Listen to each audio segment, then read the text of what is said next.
BFM Business. Le focus de Tech & Co.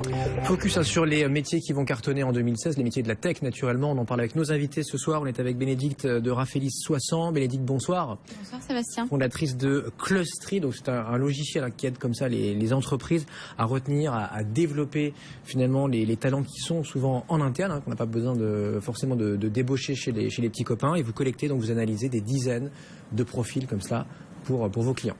J'ai bien résumé? 100 millions en fait. Plus 100 millions, wow. Ouais, 100 millions. En fait, c'était moins quand vous étiez venu il y a quelques mois. C'était 30 millions et aujourd'hui on est à 100 millions, ouais. Donc ça augmente en continu. Et justement, ce que vous disiez, c'est les métiers de rêve tech en 2016. Donc pourquoi on est capable de les détecter? D'abord parce que vous l'avez dit, on est la seule solution qui va capitaliser sur les données internes et externes des entreprises, donc de nos clients, sur les parcours de professionnels, pour aider à prendre des décisions RH. Donc, nos clients sont des fonctions RH basées sur un discours de preuve. Donc ces 100 millions de parcours qu'on analyse aujourd'hui nous permettent justement de faire passer la fonction RH d'une fonction intuitive à une fonction qui va être basée sur les faits. Et c'est avec ces 100 millions-là que justement on a détecté les jobs de rêve dans la tech et d'ailleurs en dehors de la tech aussi de demain, avec aujourd'hui trois grandes familles. Il y a la data. On va développer dans un instant. Oui. Data. Je continue juste mon tour de table. Avec plaisir. On est avec aussi Séned Dab pour Darwin. Absolument. Séned, bonsoir. Donc vous êtes directeur, j'ai vu, des médias sociaux, pas des réseaux sociaux, mais des médias sociaux. Voilà. Dans cette agence. Exactement. Je m'occupe en gros de créer, de mettre en œuvre avec mes équipes, les stratégies social médias de nos clients. Donc social média, social TV, divertissement, vous êtes là-dessus quoi. On est Darwin, la spécialité de l'agence est de traiter exclusivement l'entertainment. Donc nos clients viennent du monde du cinéma, du gaming et de la télé. Merci d'être là, Séned. Et puis avec nous aussi Stéphanie Florentin, directeur général d'Edgar People. Stéphanie, bonsoir. Bonsoir, donc c'est un cabinet de conseil en recrutement, spécialisé évidemment dans le numérique. Vous nous direz ce que vous recherchez aussi pour vos clients depuis quelques mois et ce que vous pressentez pour cette année.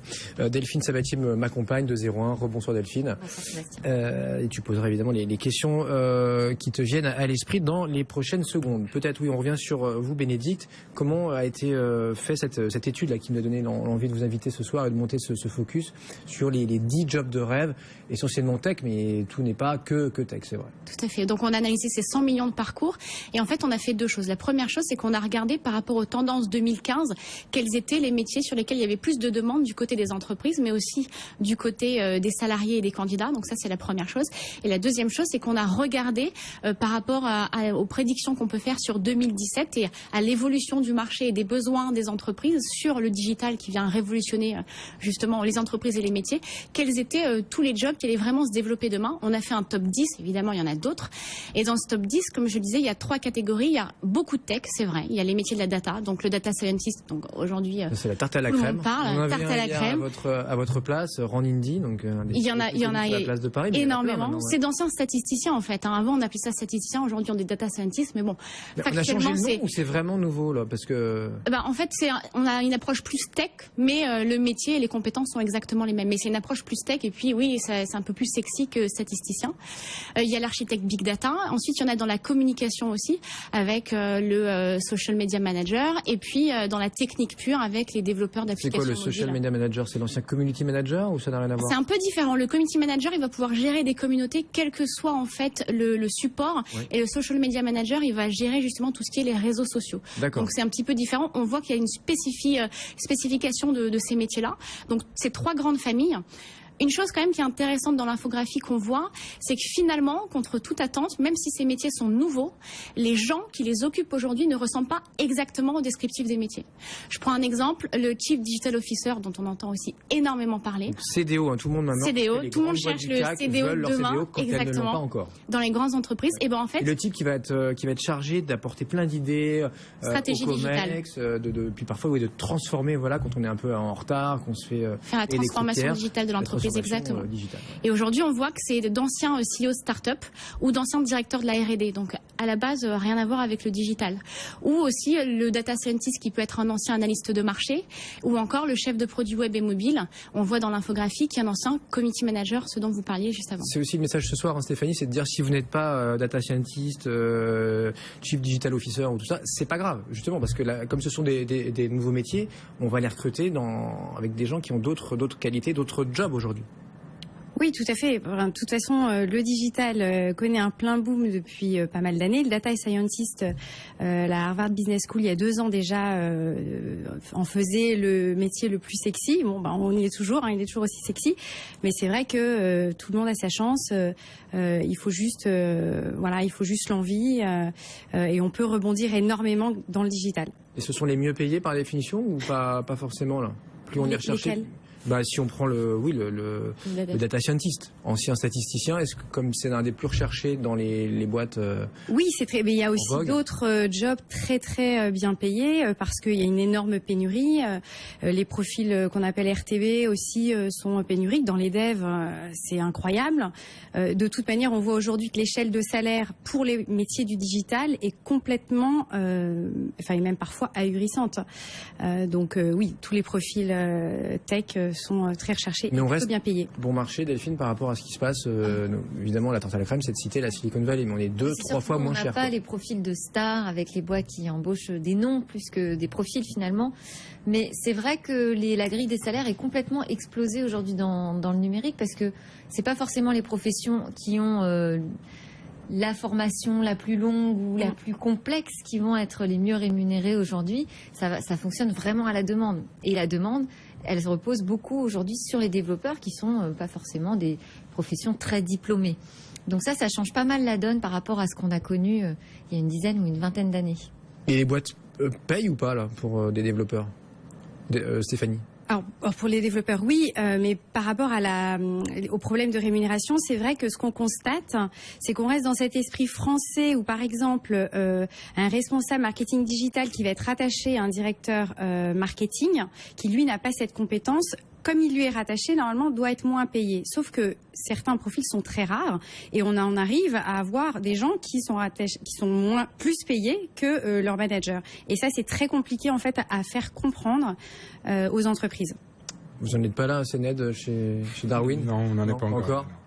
Vous êtes combien chez vous là? 40, 50? On est entre un peu moins d'une 50aine à Paris et une dizaine à Berlin, dans le bureau qu'on vient d'ouvrir là il y a quelques mois. Bon alors pour livrer tout ce qu'il faut à vos clients dans l'entertainment, vous l'avez expliqué en introduction, vous c'est quel type de profil que vous recherchez là? Des profils atypiques, c'est un peu dans notre culture chez Darwin d'aller chercher des gens qui viennent pas forcément du digital. Notre spécialité étant l'entertainment, on va d'abord chercher des fans d'entertainment, parce que pour parler des contenus qu'on va mettre en avant, des films, séries et jeux qu'on va mettre en avant, on a besoin de gens vraiment passionnés. Et puis effectivement des gens qui ont une créativité à toute épreuve et qui sont un peu au fait de toutes ces innovations technologiques, des médias sociaux et ainsi de suite. Ouais. Ce qui est quand même certain, c'est que même si vous cherchez pas des profils techno ou technophiles, il faut ne pas avoir peur de la technologie aujourd'hui. C'est-à-dire que dans n'importe quel métier finalement, même si ce ne sont pas des profils high-tech qu'on va rechercher dans une entreprise, il ne faut plus qu'il y ait cette barrière de je ne fais pas face à un ordinateur, à des réseaux sociaux, je ne sais pas ce qu'est le monde numérique. C'est devenu quelque chose d'incontournable. Je pense qu'il faut avoir cette culture high-tech. Aujourd'hui, quand on cherche du travail, peu importe finalement son job ou son profil. Et puis cette curiosité surtout, en fait. Oui. Ce qu'on cherche chez les gens dans nos équipes et pour nous rejoindre, c'est de la curiosité pour l'innovation, pour ce qui n'est pas encore fait surtout. Et vous les encouragez, hein, Sened, dans votre agence, là, Darwin, on se rappelle il y a quelques mois, votre boss qui était venu nous voir, nous racontait que, alors qu'on commençait seulement à parler de ces applications de streaming live vidéo, Periscope, Meerkat, on a Plush maintenant en France, donc vous aviez posé comme ça une caméra, votre smartphone dans le bureau, votre open space, en disant tiens, les nouveaux candidats, si vous êtes intéressés, si vous avez déposé votre CV la semaine dernière ou quoi, Voilà, on a posé ça, on filme en permanence, regardez comment on travaille, comment c'est chez nous, voilà, l'ambiance, et puis On est passionné peut-être de venir faire toc-toc à la porte, quoi. Ouais, on est passionné de nouveaux usages et on est passionné de voir la façon dont le public et puis nos futurs employés peuvent s'approprier ces nouveaux usages de manière la plus créative possible. Donc effectivement, oui, on est à l'écoute de tout ça. Après, c'est un public très restreint, j'imagine, là, même dans une agence comme la vôtre. Vous n'avez pas eu beaucoup de gens aussi qui sont arrivés par ce canal-là du live streaming. J'ai plus les chiffres en tête. C'était les tout premiers jours de mon arrivée à l'agence, mais non, on a eu quelques retours, oui. Mais justement, on cherche les spécificités chez ces gens et l'exceptionnel un peu. Donc le but, c'était pas de ramener 50 candidats, mais de ramener le bon. Oui, c'est toujours pareil. Bénédicte, si on prend les 10 jobs de rêve, si on enlève la tarte à la crêpe du data scientist, du CDO, celui qui va gérer la transformation digitale des groupes, si on descend un peu plus dans le classement, alors on va peut-être gagner aussi un peu moins d'argent, on va peut-être être autour de 40-45 000 euros par an. Vous seriez, non, je suis à côté de la plaque. Ça dépend du métier, mais je pense qu'on est un peu plus élevé que ça sur la moyenne de ces métiers-là, oui, tout à fait. Parce qu'ils sont très recherchés, parce qu'ils sont pénuriques. Donc c'est quand 50, 60 Un data scientist aujourd'hui sur le marché, peut-être que vous me contredirez, mais c'est aux alentours de 60 000 euros annuels. Mais ça n'a rien à voir, vous le disiez, avec les États-Unis, où on est facilement au double de ça, parce qu'il y a énormément de startups dans la Silicon Valley qui créent justement cette pénurie, qui les recrutent tous. Et voilà, donc ça n'a rien à voir avec les États-Unis. Donc 50, 60, oui Delphine. Vas-y. Les formations suivent, parce que finalement, souvent on dit, voilà, c'est telle filière, tel job qui est recherché, c'est telle formation qu'il faut suivre si vous voulez trouver un travail rapidement. Mais il y a toujours un décalage dans le temps. C'est-à-dire que là, on est en train de le dire peut-être à des jeunes qui ont 18 ans, le temps qu'ils fassent leur formation. Est-ce que la formation suit? Est-ce que ça va assez vite pour trouver les bons profils qui vous correspondent aux demandes des entreprises aujourd'hui? Alors ça, je pense que c'est aussi une question de conviction. En tout cas, pour notre part, chez Clustery, on est convaincu que c'est pas la formation qui va préparer à ces métiers-là. Stéphanie le disait, aujourd'hui, il faut être audacieux en fait dans la façon dont on va recruter les profils du digital, parce qu'on peut avoir des gens qui ont le potentiel pour être data scientist ou pour être CDO, mais qui ressemblent pas exactement à la fiche de poste. Donc, un ingénieur peut devenir un data scientist, un analyste de marché peut devenir un data scientist, peut aussi de façon autonome apprendre ce métier en étant plongé dans l'entreprise, dans ces problématiques-là. Et qui décide ça? C'est le candidat qui dit, moi je vais un peu vous surprendre, mais j'irai bien sur ce type de job, je pense que je suis fait pour. Ou c'est le recruteur, vous, les conseillers qui disent, bon, il coche pas toutes les cases, mais il faut peut-être tenter le coup là. Je pense qu'il y a un travail commun et une prise de conscience qui doit être collective là-dessus. Il y a effectivement les candidats qui ne doivent pas se mettre de barrières par rapport à leurs capacités.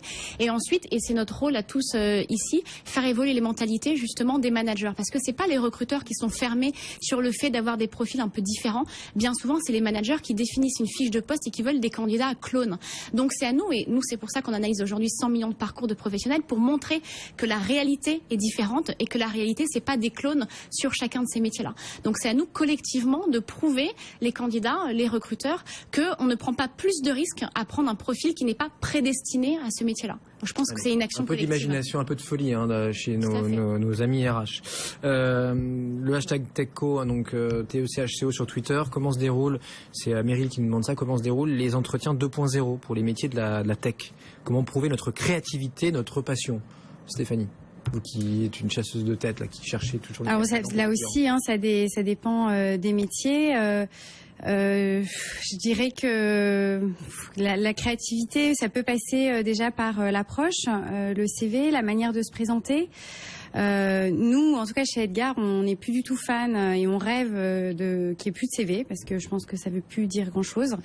Maintenant, c'est compliqué parce que nos clients nous demandent des CV. En tout cas, on fait plus passer d'entretien comme auparavant avec, on refait tout le parcours professionnel. On a créé un jeu de cartes qui nous permet de tester différentes compétences de manière plus ludique. Et la créativité, je pense qu'elle passe dans le discours aussi, dans la manière justement de présenter ce qu'on a fait, ces réalisations.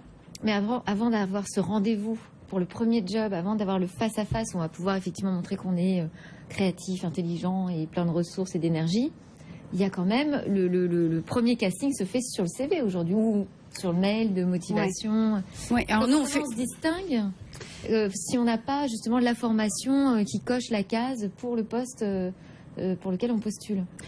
Alors nous, comme on fait de l'approche directe, essentiellement, on a moins ce genre de choses. Moi, je suis pas non plus fan des CV avec des petites fleurs ou des choses comme ça, enfin trop créatif. Il y a un moment, voilà. En revanche, la lettre, le mail de motivation, lui, peut l'être.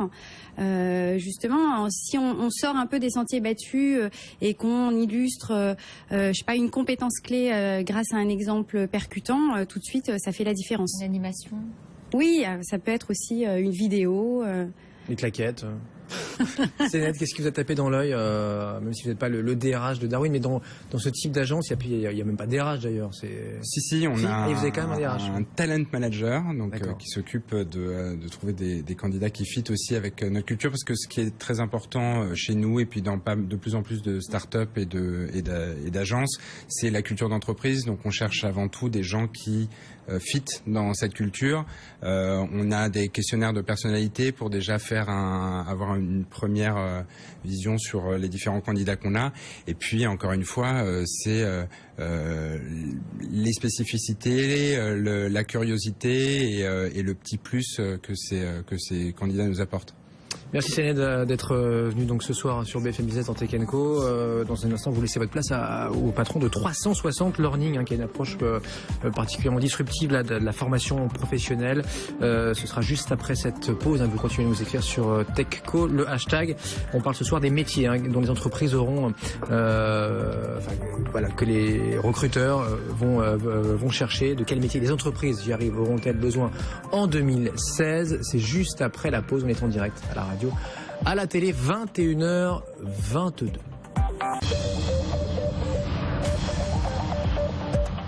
BFM Business et 01net.com présentent Tech & Co, le grand live du numérique avec Sébastien Poineau. Avec nos invités ce soir, on parle des métiers qui vont cartonner en 2016, les métiers de la tech évidemment. On est avec Bénédicte de Raffaellis 60 pour Clustry, Stéphanie Florentin pour Edgar People, le cabinet spécialisé dans le recrutement digital, Delphine Sabatier qui m'accompagne de 01net.com, et il nous rejoint à l'instant Nicolas Hernandez, donc un nouvel invité pour 360 Learning. Nicolas, merci d'être là, bienvenue. Bonsoir. Alors, vous êtes dans le secteur du Learning Management System. Tout à fait. Cette histoire qu'il faut nous raconter là, nous expliquer. Tout à fait. Alors, on produit des solutions digitales pour former dans les entreprises. Donc, c'est très simple. Les entreprises, elles ont besoin de former sur des thématiques transverses et sur des thématiques métiers. Et ça, c'est stratégique pour elles parce qu'aujourd'hui, elles innovent, elles ont un nouveau process, un nouveau produit, un nouveau concurrent, et elles doivent former tout le monde pour monter les... Combien de cours, combien de formations en ligne là aujourd'hui? Aujourd'hui, on a dépassé les 120 000 programmes de formation qui ont été déployés dans les entreprises. Mais c'est vous qui faites les contenus ou vous... Nous, on fait aucun contenu, on fournit une technologie. Oui. Et donc, dans les entreprises, là, on est disruptif, c'est qu'on permet à l'expert métier directement, donc la personne qui sait, de créer son cours lui-même, un cours qui va être interactif, qui va être social, qui va être collaboratif, qui va être gamifié. On lui fournit toutes les briques pour qu'il le fasse lui-même super simplement et qu'il puisse former ses collaborateurs. Et les cours plus académiques de, j'en sais rien, la Sorbonne, HEC et tout ça, on va retrouver ça aussi chez vous? Oui, à côté de ça, on a une marketplace pour tout ce qu'on appelle les compétences transverses, les contenus sur étagère. Donc c'est plus le core business de l'entreprise, mais c'est du management, du digital, des choses qu'elle peut aller chercher ailleurs. Et là, on a une marketplace où on permet aux entreprises d'aller rentrer en contact avec les experts qui sont à HEC, au Collège de l'École Polytechnique, à Sciences Po, CELSA, toutes les grandes marques qui distribuent donc leur formation sur la plateforme. Bon, et quel regard vous portez là sur notre débat ce soir? On cherche les meilleurs talents de l'année. Donc souvent, ça va être une reconversion, à moins d'avoir 20 ans, d'arriver sur le marché du travail. On avait un autre job avant qui parfois n'a rien à voir, donc c'est très original, soit pour celui qui reçoit le CV, soit même pour le candidat qui a l'idée ou on lui souffle dans son entourage. Comment vous appréhendez ce focus-là? Je pense qu'il y a clairement deux phases dans la question. Il y a la phase du candidat et puis la phase de l'entreprise.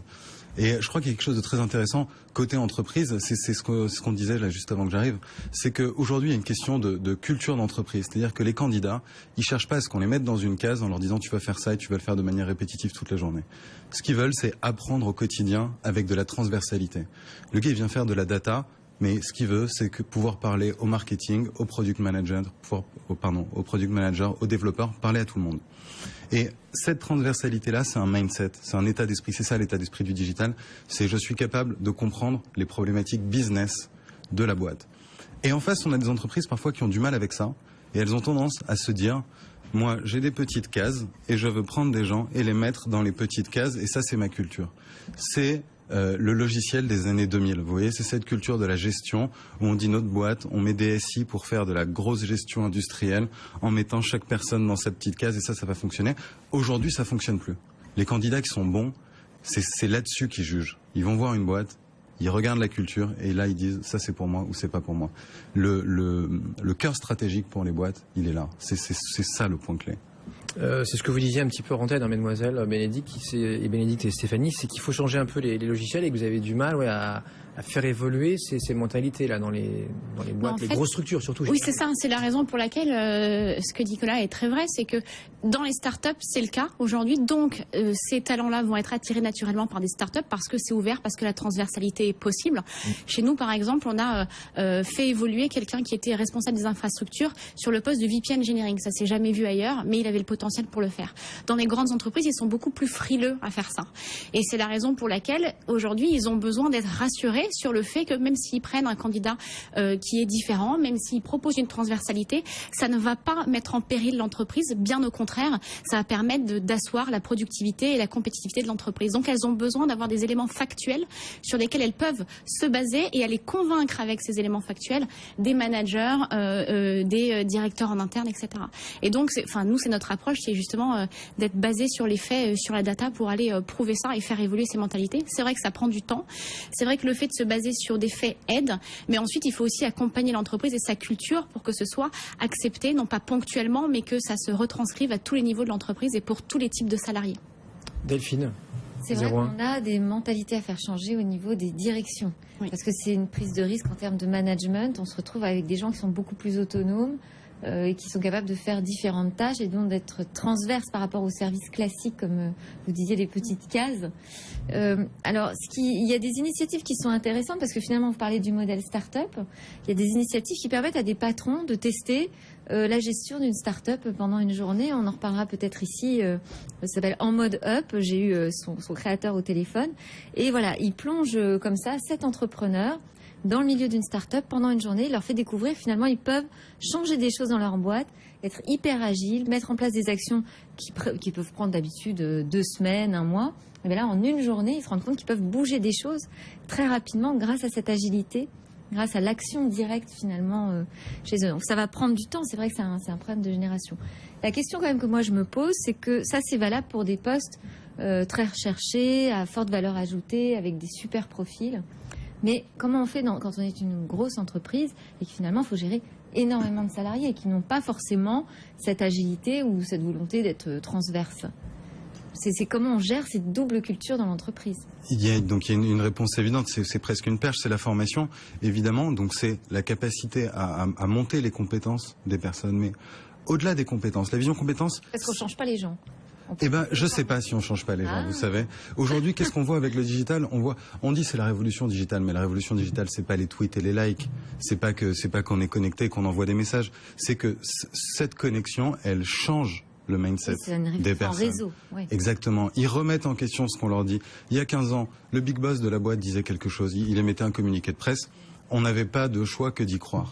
Aujourd'hui, on sait qu'on peut remettre en question, qu'on peut vérifier l'information, qu'on peut s'informer. Donc, les attentes sont différentes et ce qu'on voit là, c'est que le mindset a été influencé par les outils. Donc, je crois que la vision la plus optimiste, c'est de dire, bien sûr, il faut monter les compétences, mais au-delà de ça, ce qu'on vise, c'est la capacité à collaborer, la capacité à aller rechercher de soi-même la bonne formation, la bonne information, la capacité à remettre en cause des modèles pour proposer de nouveaux modèles au sein de l'organisation. Alors, la formation, c'est une brique, mais je crois que ce qui est visé dans cette brique, c'est la culture, c'est la posture collaborative, sociale, interactive.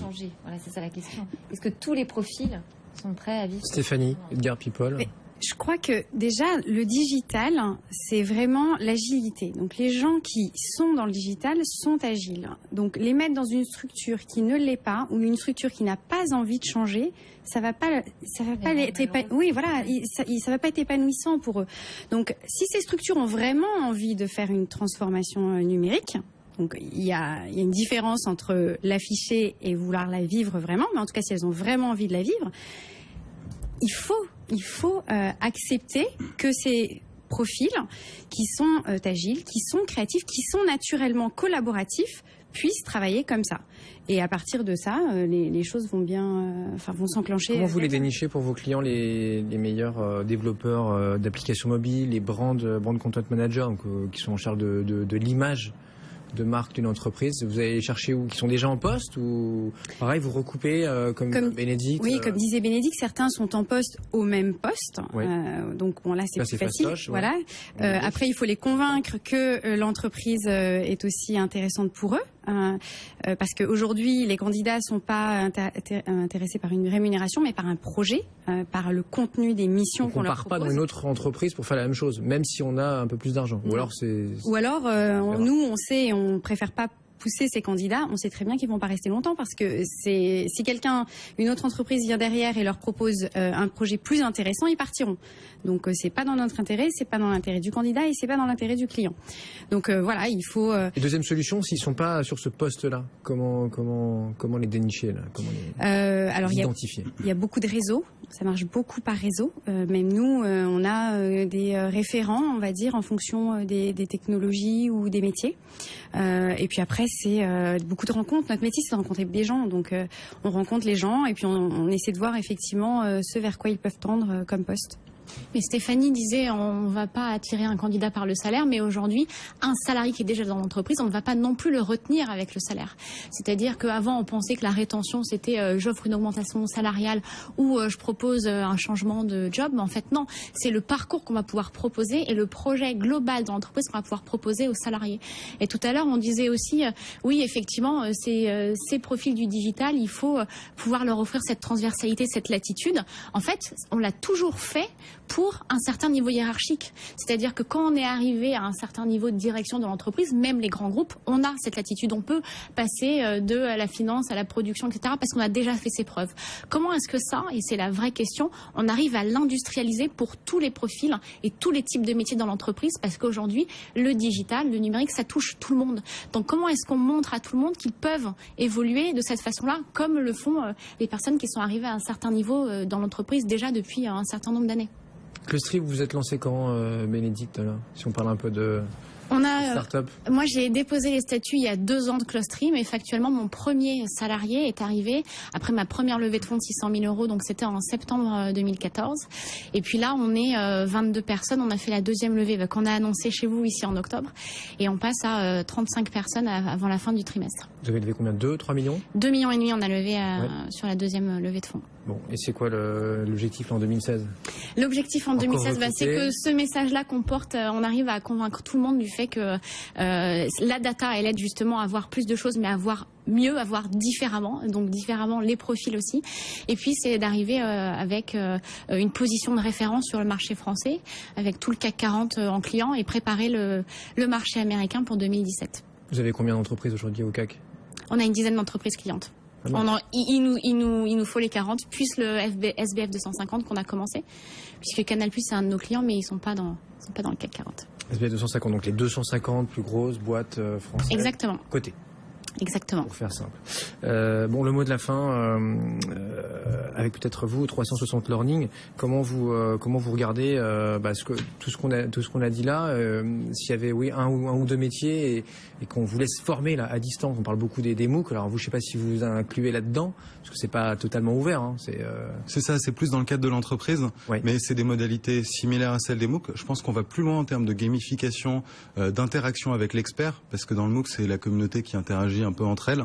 En entreprise, l'avantage, on peut retrouver 50, 100 000 personnes qui suivent le même cours aux 4 coins du globe, quoi. C'est ça. Vous, on n'en est pas encore là. Si dans les très grosses boîtes, on peut avoir ce type de chiffres, hein, dans des entreprises comme Capgemini, comme Orange.